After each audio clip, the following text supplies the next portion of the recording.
Sebagai organisasi pendiri PRADI, Asosiasi Advokat Indonesia yang dikenal dengan sebutan organisasi yang memiliki ciri tersendiri, yaitu kemesraan, di 33 tahun usianya, Asosiasi Advokat Indonesia mendapat kado yang sangat buruk, yaitu perpecahan. Untuk membahas organisasi yang sangat mengedepankan kemesraan ini, saat ini saya, Rizka Haryanja, bersama rekan saya, Muhammad Insan Gandhi, sedang berkunjung ke kantor DPP AAI Officium Nobile dan bertemu dengan Ketua Umum yang sangat saya hormatin, Bapak Dr. Palmer Situmorang SHMH, yang kita semua tahu bahwa beliau adalah salah satu orator terbaik di Indonesia. Apa kabar, Amang? Baik, sehat Rizka. Sehat kalian. Sehat. Lupa Tapi dari namanya? Insan. Insan. Insan. Di new normal, Amang udah mulai ini dan DPC saya dengar udah banyak membangkitkan kembali DPC-DPC yang sudah lama tidur ya, Amang. Yang sudah dilantik sih sudah 53. Dan kita tidak menggratiskan kartu. Tidak memberi kartu gratis kepada anggota. Bisa aja aku bikin gratis supaya semua mau jadi anggota. Ya, AAI tidak boleh jadi organisasi murahan. Jangan jadi organisasi politik dengan cara menjual mereka dengan kartu-kartu. Ya, dan saya menyambut ulang tahun AAI yang ke-33. Tidak ada 3 organisasi, satu. Hanya ada satu. Karena SK-nya Arman, SK-nya Ranto, SK-nya Isma sudah dibatalkan oleh Pengadilan Tun. Maka saat ini yang berlaku satu. Lain hal kalau ada putusan lain ya, tapi hari ini telah berlaku. Tapi terlalu cepat nggak sih kalau seandainya kita bahas untuk misalnya mereka dibatalkan gitu misalnya? Ya, tapi paling siapa tidak tahu ada upaya hukum lain. itu tidak hari ini tetap yang berlaku satu. Karena itu ada satu asas yang mengatakan bahwa itu ada dituangkan dalam undang-undang kekuasaan kehakiman bahwa hukum yang putusan pengadilan negeri, putusan pengadilan harus dianggap selalu benar. Kecuali lagi putusan yang lain ya, namanya juga walau bisawab ya, kayak gitu juga nggak boleh menafikan itu. Ya. Itu hadiah buat AI. Jadi karena putusannya kan tanggal 20 kemarin. Sekarang kan baru tanggal 27 nih. Ya koinsiden apa memang itu maunya apa kehendak Tuhan saya tidak tahu. Ya, tapi yang jelas kita sangat bergembira di ulang tahun ke-33 hari ini yang Emang tapi kita belum bahas ke situ dulu, nanti kita bahas. Skip aja dulu. Skip dulu, tapi Amang ngapain di Al Zaitun kemarin? Oh iya, Al Zaitun itu juga saya penasaran, maka saya ke sana. Saya pikir kok LP-nya bertubi-tubi, tapi kok enggak fokus. Ada sesuatu yang aneh menurut saya. Pertama masalah penistaan agama, terus muncul lagi ke masalah aset, penggelapan uang, masalah sertifikat, masalah pencucian uang. Ini maunya apa? Jadi seolah-olah dicampur aduk. Seolah-olah ada sesuatu, apalagi kalau kita ramu dengan pendapat Menko Polhukam. Setelah makanya saya jadi pingin ke sana gitu. Itu yang membuat saya sekarang. Saya jadi pingin ke sana. Ada nggak NII di situ? Saya bilang, ngapain kau ke situ? Saya pertiris sekali itu. Tapi ku ikuti di media sosial. Berarti Ina nggak ikut ya? Oh, nggak berani dia. Berani. Iya, udah tangannya di korong. Saya sakit kok waktu itu. Saya malamnya saya sakit. Saya telepon, saya WA pengusaha KBP. Tolong saya bantu dalam doa. Tolong. Setelah itu? Sebelum. Oh, sebelum. Sehari sebelumnya. Karena besok saya mau memberikan, karena saya ini datang bukan dari kepentingannya ketua Al Zaitun atau pimpinan Al Zaitun. Ada murid dari santri itu yang adalah Pak Ridho adalah orang tua santri yang anaknya mondok di sana, yang dia adalah marketing perumahan saya. Saya kan punya usaha, istri saya punya usaha rumah lah kecil-kecilan. Nah dia itu pak marketingnya mengeluh ke saya, Pak, tolong dong, masalah itu nggak benar begitu. Kalau di situ bisa kontrak 2 juta seks dihalalkan, loh, anak saya menjadi bagaimana dong kalau begitu? Dan itu tidak betul dan sudah saya tanyain anak-anak dan kami orang tua santri. Oh, tidak ada yang mendapat informasi yang seperti itu. Oh, MII lah, penumpukan senjata lah, apa dan sebagainya. Ya saya pun namanya advokat, ya semua pun dengar tertarik. Oke, kalau begitu saya minta kirimkan surat ke saya supaya jangan saya dianggap usir. Cawe-cawe gitu. Cawe-cawe sih bisa negatif bisa positif, Iya. tapi kalau jangan usir udah pasti negatif kan. Usir kan, saya nggak mau dibilang usir. Karena di dalam diri saya melekat ketua umum Asosiasi Advokat Indonesia. Jadi saya tidak mau memperagakan atau mempresentasikan diri saya seperti orang murah, tak beradab ya, nggak tahu etika gitu. Nah, akhirnya ketua orang-orang tua boleh ngirim pemberitahuan ke Jadi Ponpes. beberapa orang tua. Iya, Ponpes akhirnya sekretariat panitia penyelenggara satu Muharram itu kebetulan rumahnya besok aja urusan Muharram. Saya kan Kristen nggak begitu apa itu acara satu Muharram. Nah saya pikir, apalagi saya kan serem membayangkan saya di YouTube ada di TikTok ada acara sholat, ada satu orang duduk di kursi yang orang katanya non Muslim ya kan?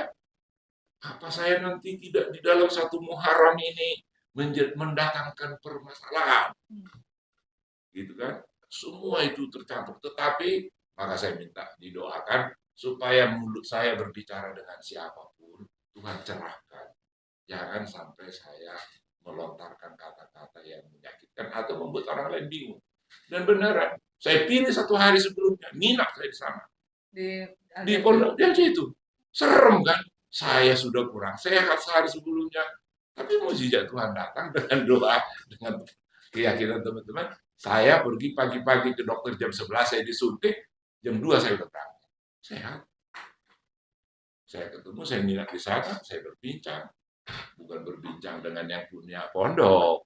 Karena menurut saya, info, karena saya kan S3 saya itu research. Saya mengerti bagaimana cara metode research.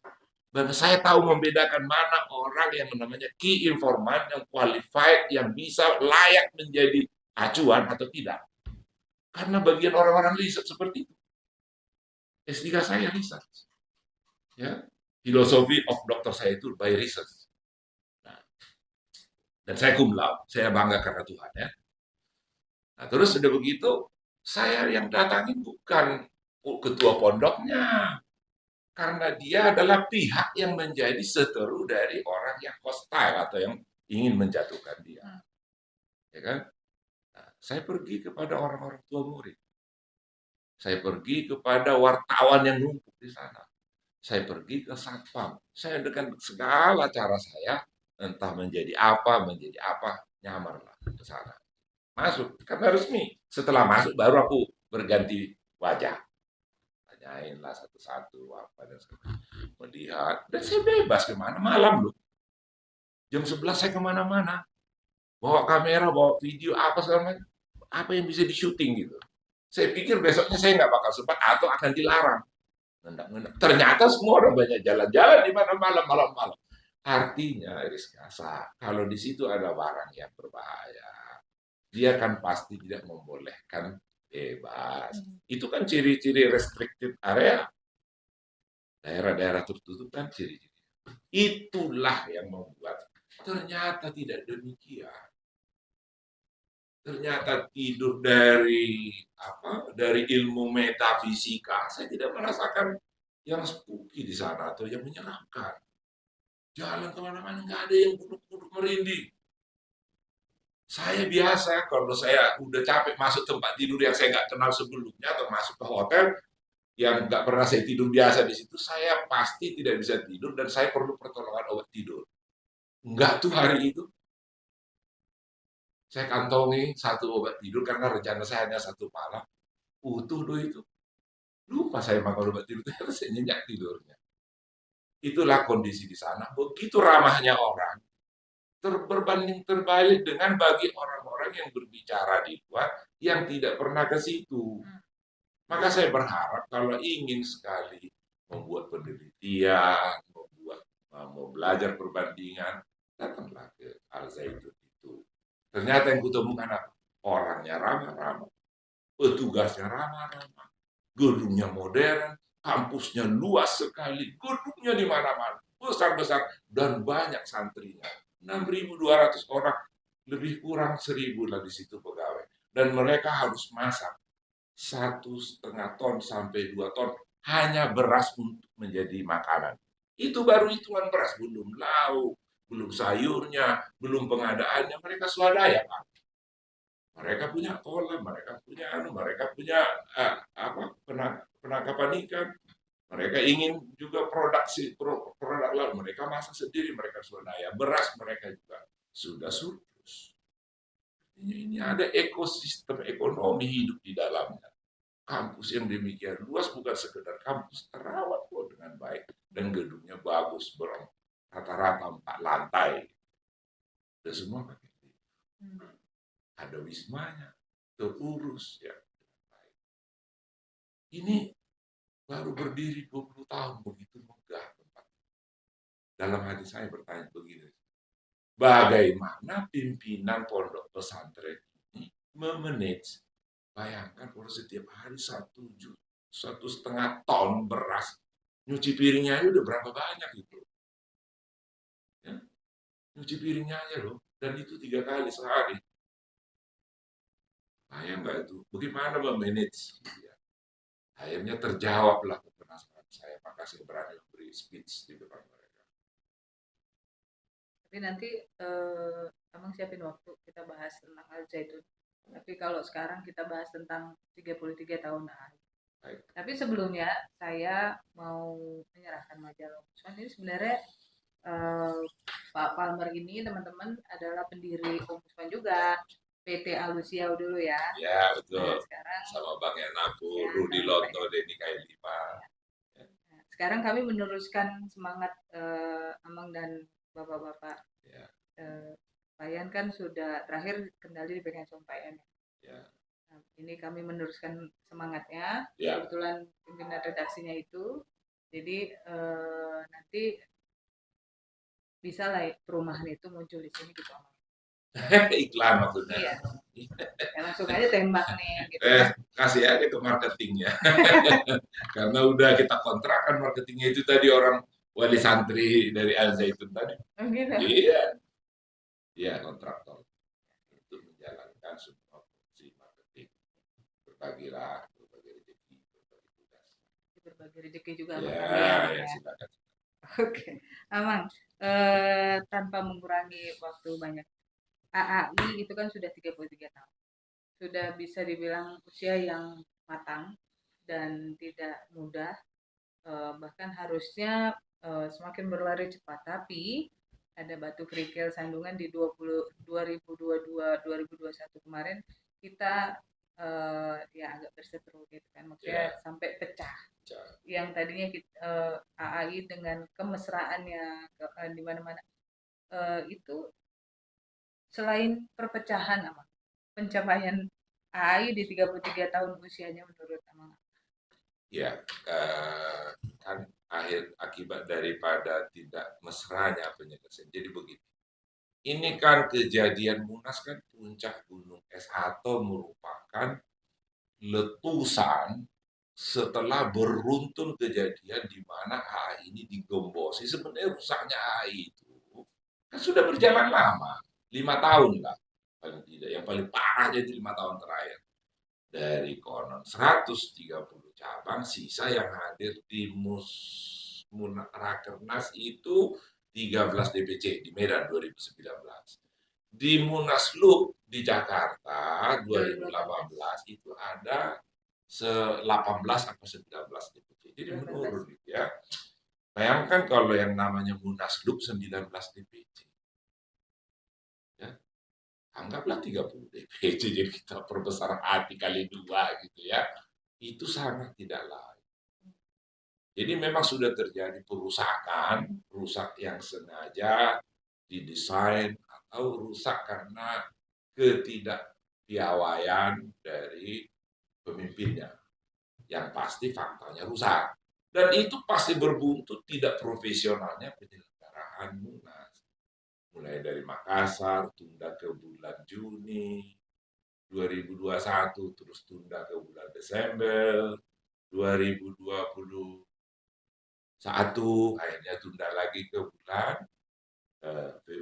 11-13 Februari. Artinya ya ada 4 kali penundaan. Ya 4 kali, selalu alasannya ada COVID, ada COVID. Tetapi coba lihat, ini Ikatan Notaris Raker di Bandung tanggal 5 sebelumnya. Ya. 1.200 orang. Iya, 1.500 orang.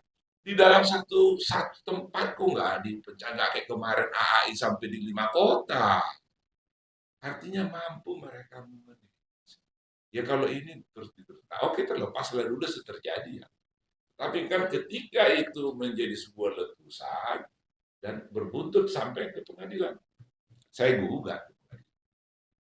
Di situ yang tidak pernah mereka bayangkan, kalau Anda bawa ke pengadilan, semua fakta akan terbuka. Dan memang terbuka. Bagaimana Ranto menyelenggarakan Munaslup, undangan Munaslup itu dengan 10 hari.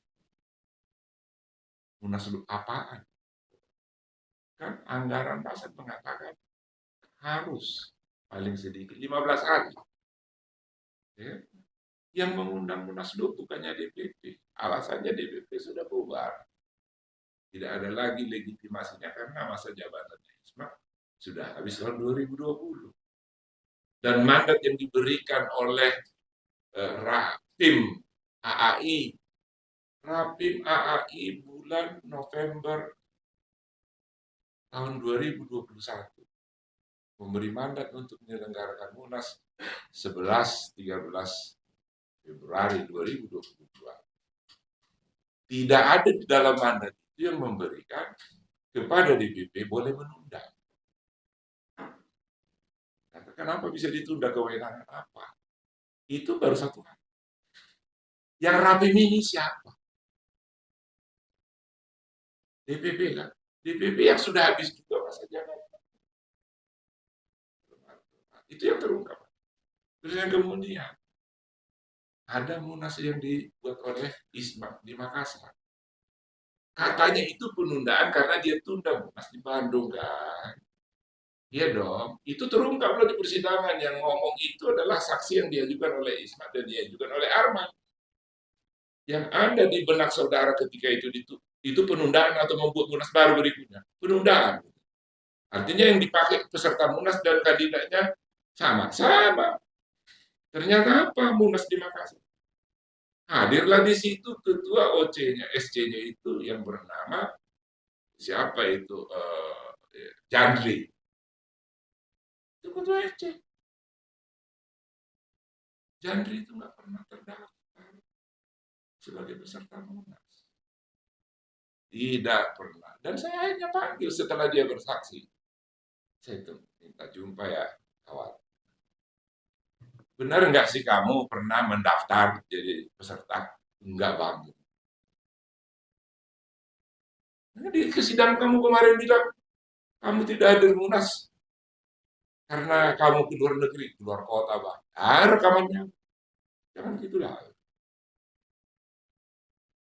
Memang saya intinya tidak pernah. Dan terus gitu, kalau begitu Munas yang di Bandung bukan yang ditunda dong ke Munas Makassar.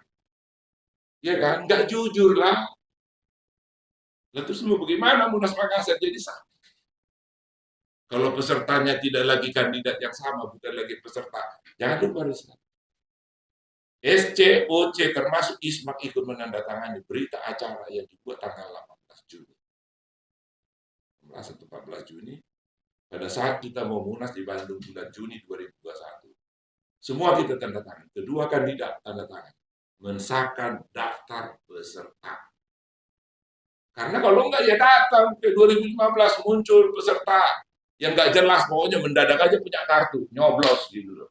Itu yang mungkin terjadi di Munas Makassar karena terbukti. Kok kenapa orang yang tidak terdaftar peserta Munas menjadi bisa peserta Munas? Lah, pula jadi ketua SC Merita. Kan advokat itu kan officium novit. Bukan hanya soal menangani perkara dalam tindakan dia berorganisasi, officium novit dong.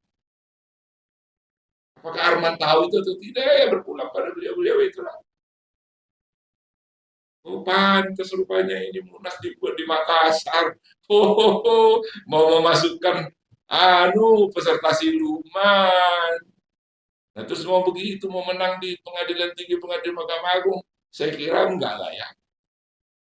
Loh, yang membuktikan bukan saya itu. Di persidangan, saksi-saksi mereka yang bercerita. Saya pun udah ketawa-ketawa di persidangan, karena saya hadir sendiri sebagai prinsipal. Saya cross exam sendiri. Saya pelaku sejarah, semua kuasa hukum saya suruh diam. Jangan ada yang bertanya, biar saya yang bertanya. Karena saya cinta dengan AI dan saya nggak mau dihancurkan AI. Nah, kembalilah apa yang ditanyakan tadi, bahwa benua, apakah sudah ada perbaikan? Sudah. 53 DPC yang sudah kita lantik yang baru. Di samping DPC Yang lain. sudah ada, katakanlah seperti Pekanbaru ada 9.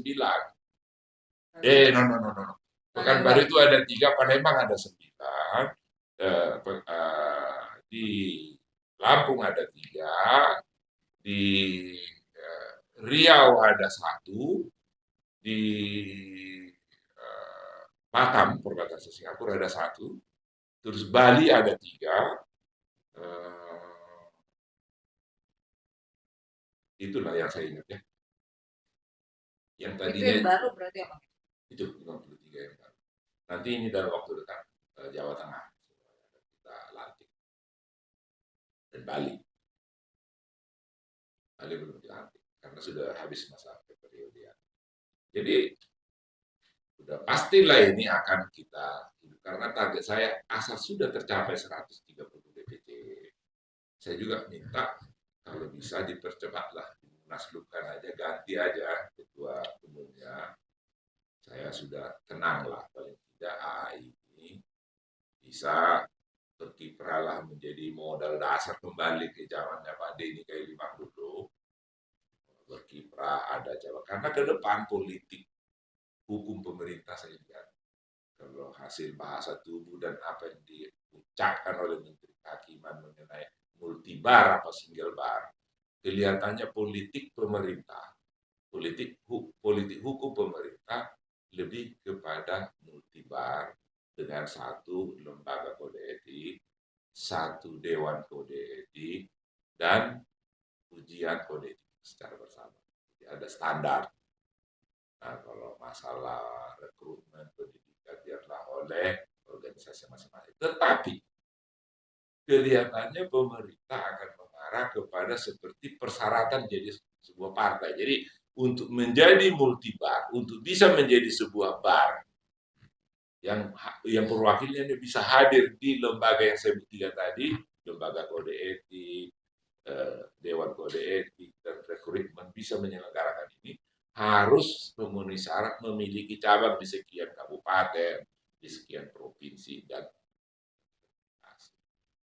itu yang saya mau kejar. Jangan sampai AI hanya tinggal 30 DPC atau hanya tinggal 13 DPC.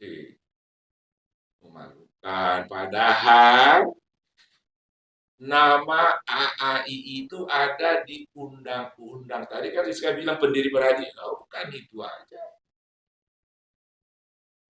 AAI itu ada di Undang-Undang Nomor 18 tahun 2003, bahwa sementara belum terbentuk wadah tunggal, maka yang menjalankan fungsi organisasi advokat itu adalah IKAD 1, AAI nomor 2, dan seterusnya. Ada 8. KKAI ya? Iya. Itu artinya AAI itu adalah pendiri Peradi. Dan jangan lupa bahwa gedung Peradi yang disebut Gedung Soho itu atas nama 2 orang. Oto Hasibuan dan Hariponto. Oto Hasibuan representing daripada Ikadin, Hariponto representing dari AAI. Karena 2 organisasi itu memang menjadi barometer dan leader. Ya. Itu. Pak, terkait kondisi AI saat ini, yang kita semua tahu, menurut Bapak, optimis gak AI bisa bersatu kembali? Ya, optimis tidak optimis, kita punya pengadilan yang bisa memaksa jadi satu. Maka saya gugat. Supaya ada kepastian. Gak mungkin ada 3 organisasi, 3 pengurus terhadap satu entitas hukum ya, badan hukum perkumpulan. AAI kan badan hukum perkumpulan. Tidak mungkin satu badan hukum atau dalam tanda kutip badan hukum perdata dijalankan oleh 3 pengurus yang berbeda, dan itu diakui oleh Menteri Hukum dan HAM di dalam jawabannya. Tapi aku pikir tadinya gini ya Bang, AI mau ikut-ikutan Peradi, karena statement Pak Oto kan bilang waktu itu Peradi 1, tapi Ya. pengurusnya yang 3. Nah itu Oh, kira mau ikut-ikutan. karena harusnya kalau ada yang mau ikut-ikutan, mereka mungkin tidak melihat dengan baik pada saat itu tentang undang-undang ormas. AAI atau Badan Hukum Perkumpulan Profesi, walaupun bukan ormas, tetapi proses administrasi pencatatan badan hukum harus dengan persetujuan Menteri Hukum dan HAM. Dan itu ada di staklatnya. Staklat nomor 1870 tahun, saya lupa tahunnya ya. Nah, terus di situ jelas bahwa harus dengan persetujuan Menteri. Sialnya dipimpin oleh orang yang nggak melek hukum apa bagaimana ya. Begitu ada peraturan, harusnya AI itu sejak Munas 2015, karena gini, 2014 Ketua Umum Hampre Jemaat sudah mendaftarkannya sebagai badan hukum. Suka tidak suka, AI sudah masuk di dalam jaringan di mana dia selaku badan hukum harus di dalam merubah anggaran dasar dengan persetujuan menteri. Harus begitu loh bunyinya di Permenkumham nomor 03 pasal 17 Permenkumham 03 tahun 2016. Harus.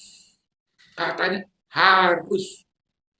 Nah, di ayat 2-nya pasal 17 apa saja yang mesti didaftarkan, perubahan anggaran dasar apa yang perlu didaftarkan. Menurut ayat 1 adalah ini ayat 2. Segala sesuatu yang tertulis dalam anggaran dasar, ya titiknya salah, ya komanya salah, ya harus kembali ke dalam persetujuan Menkumham. Mungkin ini Permenkumham dibuat ya ada kaitannya kali ketika mau bubarkan ATI, EPI gitu ya.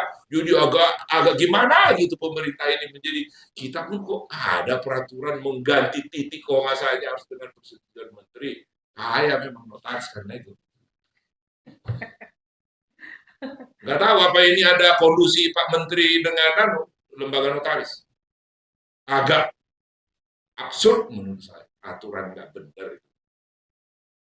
Ya. Masa harus mengganti titik atau koma, kita harus dengan persetujuan menteri. Tapi memang di balik itu dimudahkan. Artinya online saja gitu kan. Saking online mendaftar 3 pengurus. Tanggal 20 Juni Ismak, 12 Juni Arman, tanggal 20 Juli Ranto mendaftarkan. 3-3-nya disahkan dan 3-3-nya terus aktif secara yuridis. Bukan hanya de facto-nya. itu tidak saling menafikan. Dan itu dibenarkan oleh ahli dan dibenarkan oleh Menkumham. Jadi itu bagian daripada kelemahan daripada sistem yang ada. Nah, terkait dengan sistem online nih, karena Amang udah nyinggung. Berarti Amang sependapat nggak dengan beberapa pihak yang menyatakan bahwa harus ada verifikator terkait pengajuan sistem online? Ya, dampaknya harusnya mesti dipisahkan. Karena ini rawan masalah badan hukum. Seperti saya katakan tadi, ada HTI, ada FPI, mungkin ada PKI besok mendaftar.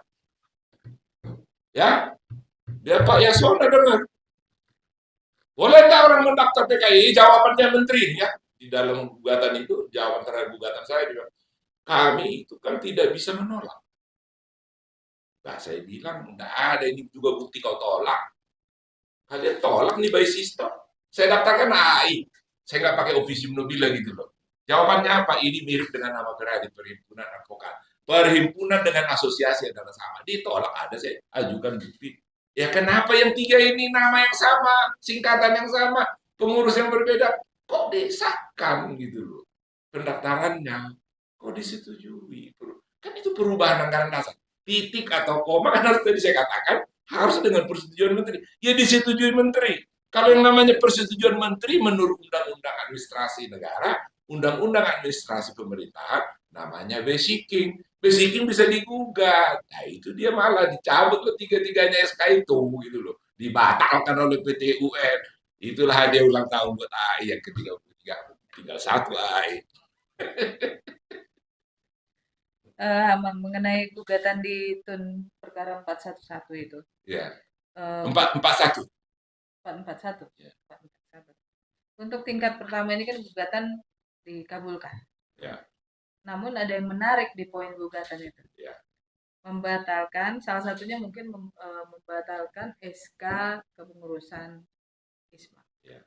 Artinya dari 2015, dari zaman Pak Hampre, Ya. putus 2015. Nah, artinya kan ada kekosongan tuh kalau misalnya Amang meminta untuk dibatalkan itu. Nah, Ya. jadi siapa yang memimpin AI waktu itu? Jadi begini. Menurut ahli yang saya majukan, ahli badan hukum, baik badan hukum perseroan maupun badan hukum perkumpulan Dr. Rudiat Moko. Ya udah ngarang 120 buku ya, dan dia dosen untuk pasca sarjana kenotariatan, dan dia senior, dan dia pernah juga menjadi pengawas di notaris. Pengalaman yang saya lakukan, lalu menulis 120 judul buku, dan dia salah satu tim yang merancang mempersiapkan SHBH yang jilid 2, Sistem Administrasi Badan Hukum dan Peraturan Menteri Nomor 17 dan Peraturan Menteri sebelumnya. Termasuk dia adalah pakar yang diminta oleh Menteri untuk mempersiapkan itu. Jadi dia paham, dia menjelaskan bahwa kalau terjadi sesuatu perubahan badan hukum tidak didaftarkan, maka tindakannya menjadi bertanggung jawab pada dirinya sendiri, tidak mengikat keluar. Jadi ke dalam AI masih bisa kita ngobrol lah, pakai ini pasal ini ya. Ya internal kita bisa sepanjang kita oke gitu. Inilah kita pakai acuannya ya, pasal ini kita pakai oke. Tetapi kalau sudah ke pemerintah, ke negara, ke badan hukum lain, tidak bisa dipakai. Nah, ada 2 kali kejadian di AI, pada saya bilang ini pengurusnya. Sebenarnya saya pernah nanya ke Isma langsung, ketika saya satu pesawat duduk sebelah sama dia. Kenapa sih Anda kok tidak tahu bahwa ini nama AI saja kok Anda tidak tahu apa gitu? Kan AI itu singkatan daripada Asosiasi Advokat Indonesia Officium Nobile sejak 2014. Itu kan yang didaftarkan sama HAM. Nah kan seharusnya hasil Munas 2015, karena 2014 kan sudah jadi badan hukum dan namanya berubah, ya kan? Tetapi ke depan sejak 2014 AI ini selalu mengatakan tidak mengikut sertakan officium nobile-nya, kan namanya menipu publik itu begitu. Ya kan? Kan itu apa namanya itu pembohong, bukan menipu pun istilah yang keren apa? Eh, Memberikan informasi. Hoax. Hah? Hoax. Hoax. Jadi surat resmi AI itu hoax. Kok suratnya itu hoax. Asosiasi panggilan munasnya hoax. Pembohongan publik. Namanya AA itu Asosiasi Advokat Indonesia Officium Nobile dan disahkan menteri. Harusnya sejak tanggal itu kita kan taat asas, taat hukum, advokat gitu loh. Ternyata cerminnya buruk sekali kelakuannya. Munas 2015 tidak didaftarkan. Arahnya apa lagi? Diselenggarakanlah Munaslup 2018. Perintah Munaslup aja harus diakta notaris, kan itu terungkap loh di persidangan. Nggak diaktakan dan nggak didaftarkan ke Menkumham. Maka menurut ahli, semua perubahan harus didaftarkan. Statblad juga mengatakan begitu.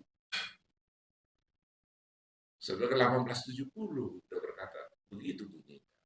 Dan masih mengikat. Nah, terjadi kekosongan hukum. Pertanyaannya begitu.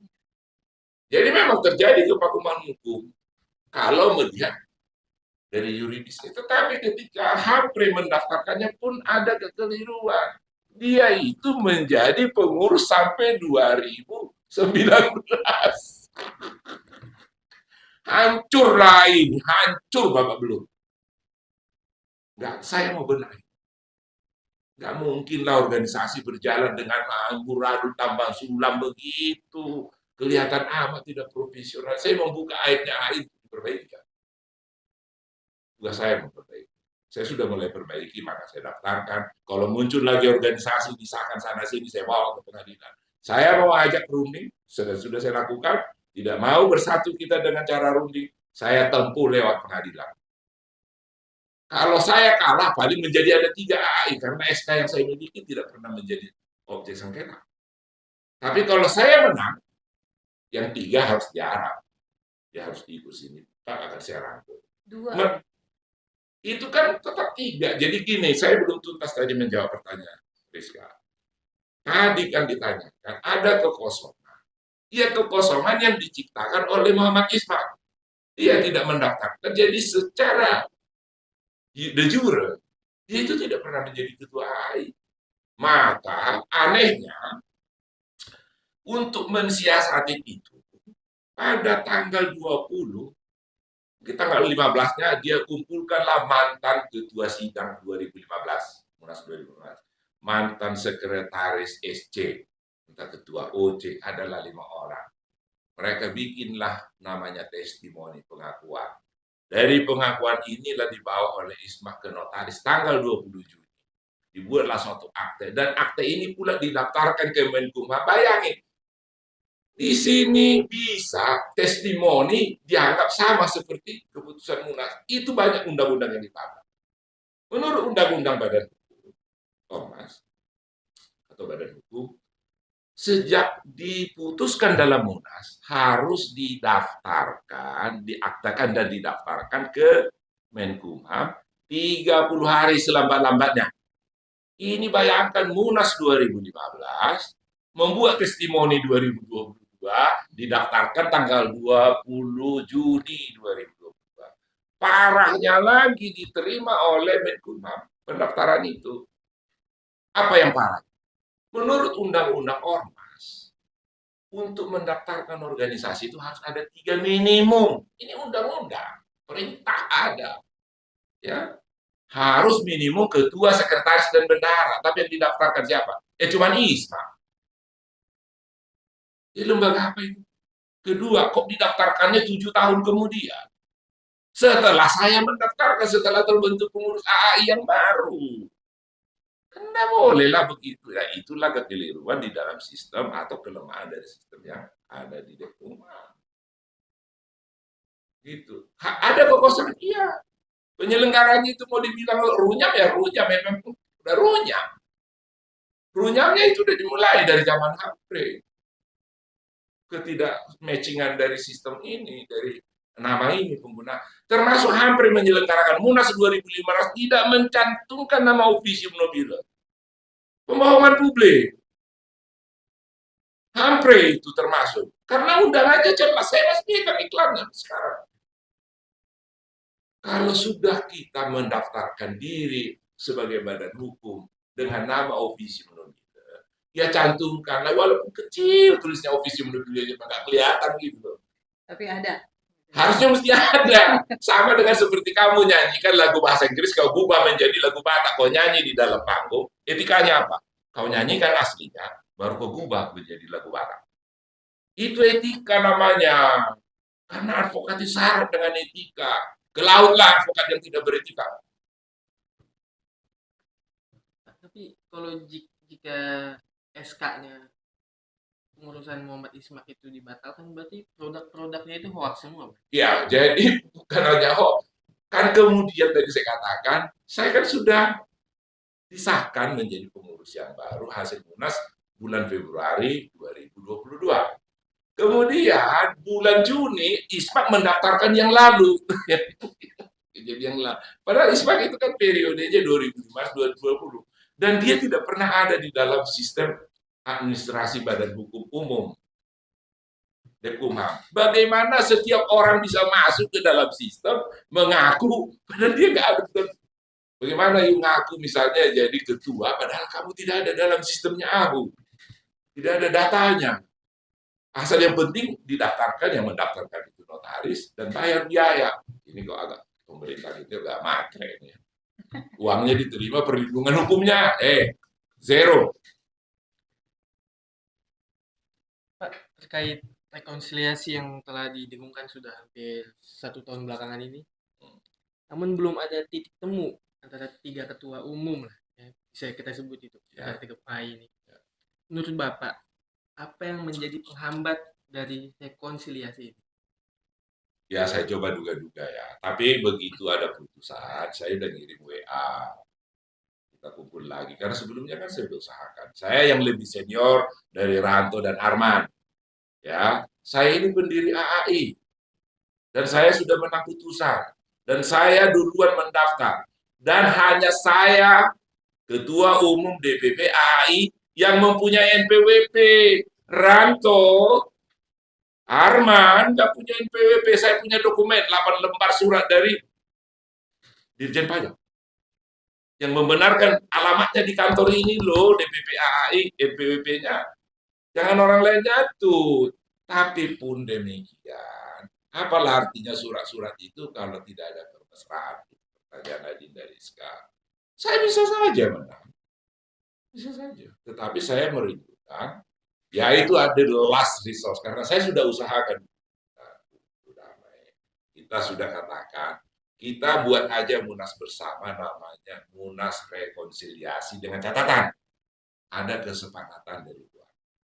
Jadi kita tidak lagi takut nanti ribut pengikutnya ini, pengikutnya itu, pengikut saya baku hantam di dalam Munas. Kita bukan itu, kemesraan. Oke, kita bertiga bikin kesepakatan, ayo kita Munas bersama. Namanya Munas Rekonsiliasi. Itu senior-senior perlu dengar itu. Ya, jangan seperti melihat Al Zaitun dari planet. Lihatlah Al Zaitun datang ke tempatnya. Lihat AAI dengar apa yang saya sudah lakukan. Tapi persoalannya apa? Kalau misalnya kita buatlah Munas bersama, itu siapa yang menjadi panitia dari 3 AI ini? Dan biayanya siapa? Ya begini ya, kalau sudah yang namanya biaya, sudah pastilah itu menjadi biaya anggota. Dan disinilah mungkin akan menimbulkan nanti gejolak juga. Mereka merasa, ada yang merasa Munas kalau memang ini dibuat Munas, berarti kan Munas sebelumnya nggak ada. Berarti uang kami masih uang kami yang dulu dong, hotelnya. Kan berarti kalau kita buat Munas baru kan, berarti atau Munas dari, karena yang dulu kita anggap misalnya andai lah, yang dulu belum dilakukan Munasnya, oke kita bikin Munas baru, oke. Saya pun nggak pingin menjadi calon di situ, nggak kepingin. Asalkan udah ada syaratnya 130 DBC, tinggal ngasih ke siapa ini ketua gitu loh. Karena saya memang tidak ingin jadi ketua dari dulu. Yang saya ingin AA ini dikembalikan marwah. Setelah itu ada, mau 1 tahun, 2 tahun, saya nggak perlu jadi ketua. Even besok pun saya lepas, nggak apa-apa. Karena nggak pingin jadi ketua. Jadi Amang akan membiarkan ini ke floor dalam pengertian calon ini tetap dikunci di 3 ketua umum. Ya, kalau menurut saya, kalau boleh calon baru. karena ini kan sudah ada 3 sosok manusia yang menjadi simpul dari 3 kekuatan itu. Ngapain lagi kita berandai-andai bertipologi gitu ya. Nah, ya. Jadi kita mending saja, ya saya Ranto dan Arman mencarikan solusi. Pasti kalau kita sepakat, saya kira di bawah itu. Dan Itu jauh lebih mudah, lebih soft dan lebih mesra daripada biarkan lapangan atau floor akan bertempur memperebutkan ketuanya, atau nanti seperti yang sudah sering terjadi, nyogok itu anggota, ya, dibiayai, ya, bahkan sampai sekarang berjalan, dikasih kartu gratis supaya mau jadi, ya saya tidak lakukan. Mau jadi anggota AI yang saya pimpin harus orang yang terhormat, harus punya harga diri, harus mau mikul secara bersama-sama. Yang tidak, silakan pergi yang gratis-gratis sana.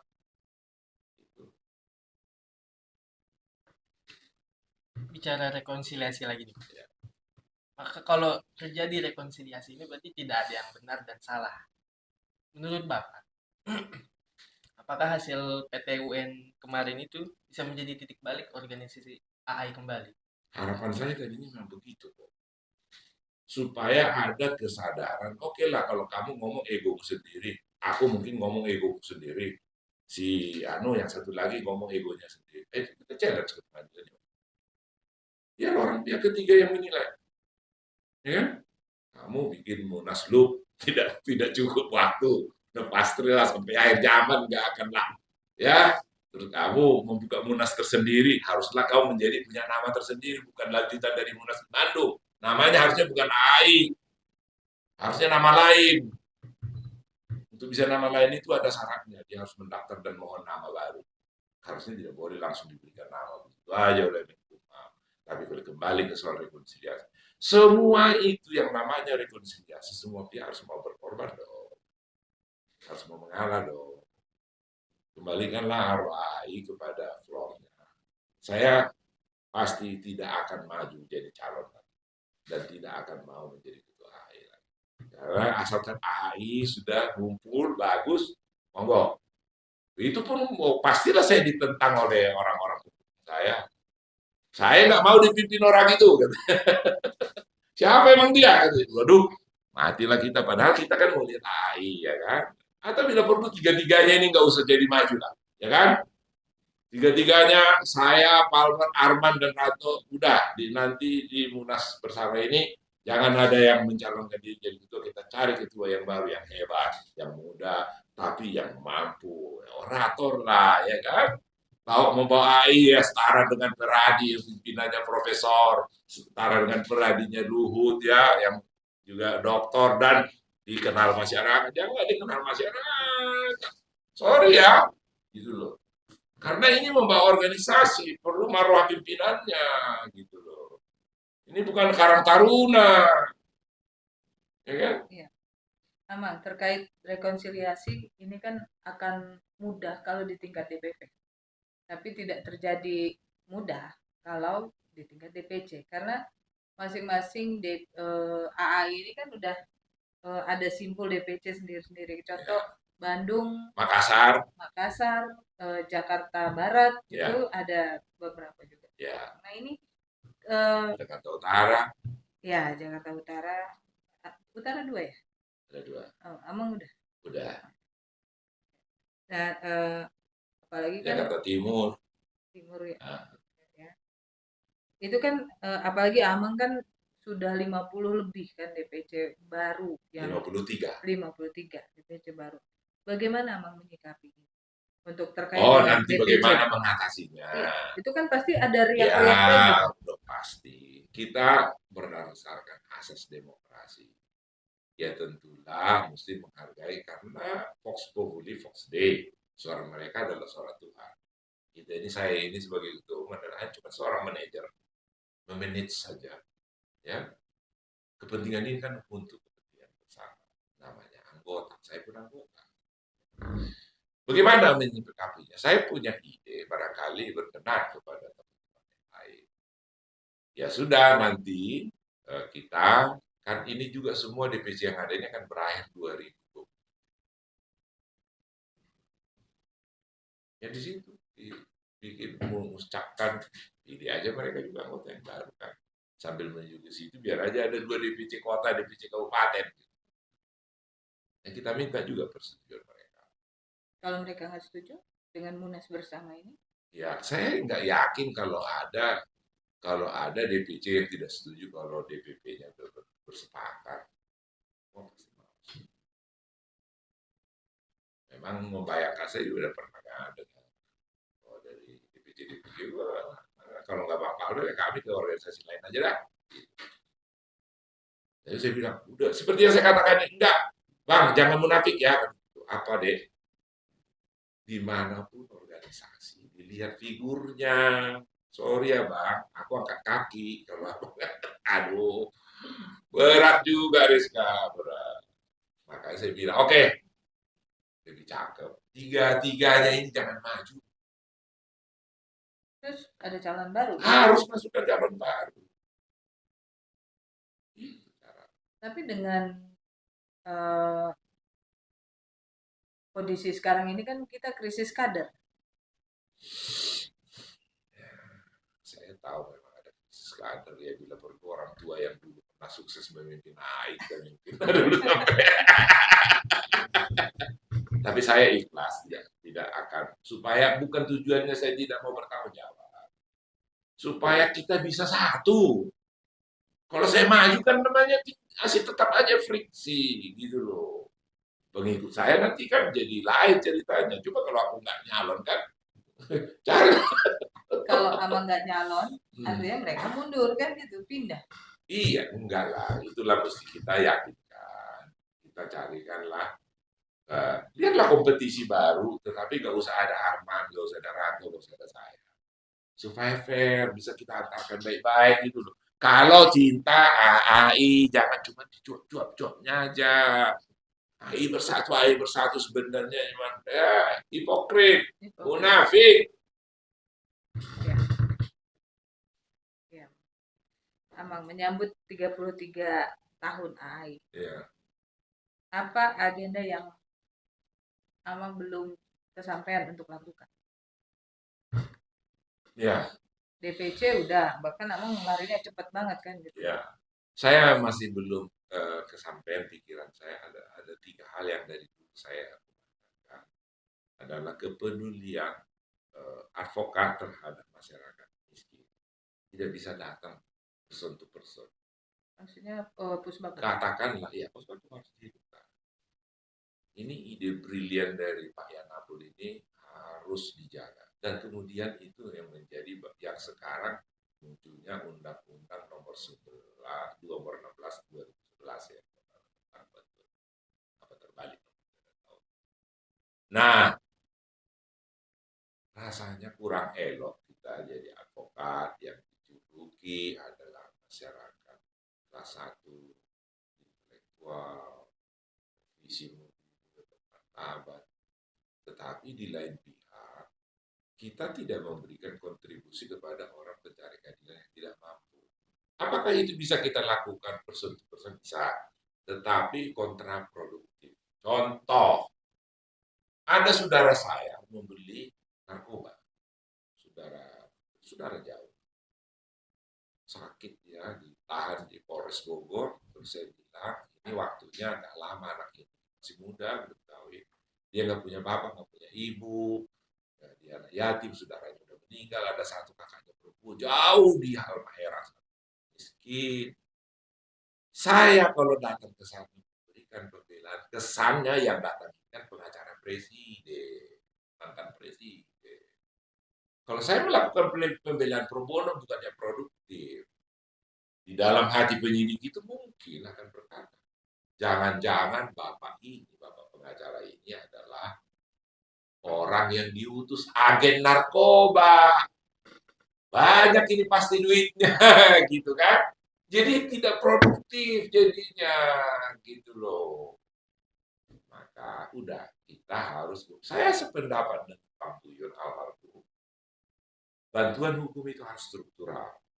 Jadi harus dilembagakan. Jadi kalau saya pun lepas dari, kalau karena dia saudara, misalnya saya bilang, pengacara nggak bagus membela saudaranya sendiri. Dia harus independen, karena advokat harus jiwa merdeka. Nggak boleh keterikatan emosional di dalam dirinya nangani perkara. Supaya fair, supaya dia tidak terkungkung, supaya dia tidak salah menilai, supaya objektivitasnya tetap ada, sekalipun dia selalu berpihak pada klien. Harus itu.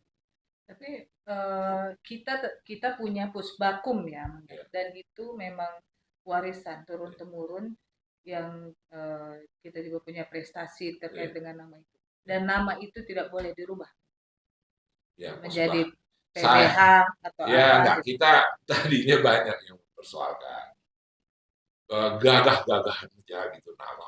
Kita bikin pusbakum, pusat betul, seolah-olah dia di kabupaten sana itu dari pusat datang gitu, ya kan?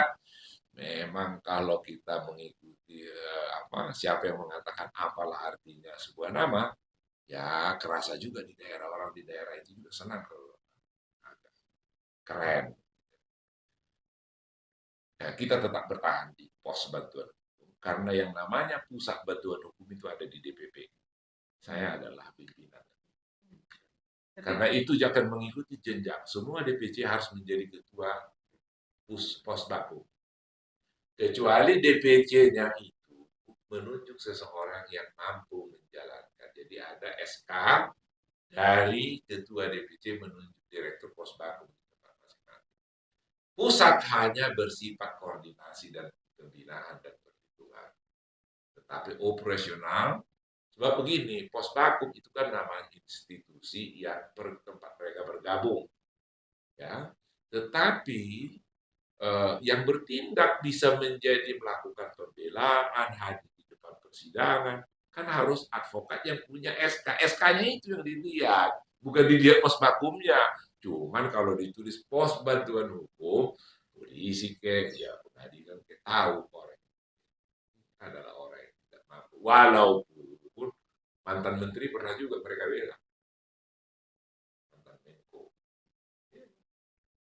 Ada juga yang datang nyaruh-nyaruh di pos bakum. Kemarin pun di Al-Zaitun saya katakan, saya sebagai organisasi, pimpinan organisasi AAI, tidak bisa melakukan pembelaan terhadap AIJ. Tapi memberikan sorotan sosial, yes.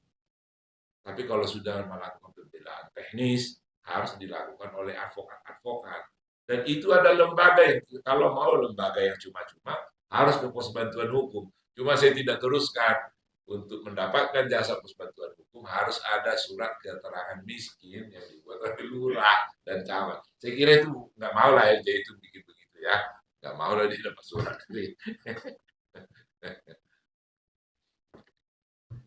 Apa harapan Bapak untuk AAI ke depan?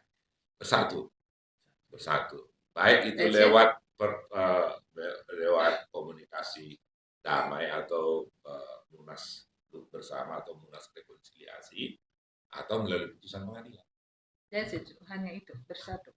Ya. Ya tentu ya diemban lah itu tugas-tugas itu tadi. Tugas disuruh tidak disuruh, kan kewajiban advokat melakukan bantuan hukum. Diminta tidak diminta, perintah undang-undang advokat. Pasal 24. Iya, wajib itu. Kita ini aja sebenarnya nggak berterima kasih tuh sama rakyat Indonesia. Sudah kita hidup di ruangan ber-AC begini kan. Ya, padahal rakyat di sana banyak yang ditahan, dipanggil polisi aja jadi saksi. Sudah terbirit-birit, udah nggak bisa tidur, mencret ngebayanginnya. Apa salah begitu? Bayangin tersiksanya itu.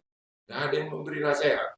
Terus karena dia bingung nggak tahu, dia cari saudaranya yang pernah mantan polisi atau jadi polisi atau tentara atau pegawai negeri berkonsultasi kan. Nggak langsung cas plang, oh di sana ada pos bakum gitu.